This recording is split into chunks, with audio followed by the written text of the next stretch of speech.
zinaa inasababisha mambo ya hatari. Niulize mimi daktari wa mitishamba shekhi, unajua kaswende we, unajua gonoria we, vitu hivi vikikupata mpaka mama yako mzazi unamuonesha hatari.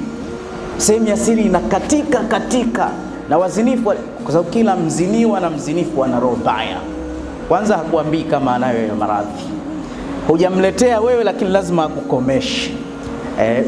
Si bora hiyo kaswende na hiyo gonoria. Kuna chengine kimezuka kinaitwa visunzua, ukikutana navyo umekwisha shekhi, umekwisha. Watu wanalia kama watoto wadogo, unachungulia kaburi hivi. Haya yote ya nini haya? Haya yote ya nini? Usidili na mwanamke hummiliki. Kama ni mkeo, kuna amri, nataka niende, hakuna kwenda, nataka nitoke, hakuna kutoka, kaa ndani. Anapokwenda unamjua, lakini ni mzinifu hummiliki shekhi. Ataongea na wewe maneno mazuri, afu anakufanyia khiana, anakwenda hivi, analeta maradhi. Kwa umri uliokuwa nao, hata mtoto huna, ukakanyaga janga la ukimwi, si ushakwesha wewe? Kwanza ukipata maradhi ya kisasa, hilo tendo lenyewe hutaki ukithirishe tena, baki utachungulia kaburi sasa hivi, utaishi kwa matumaini.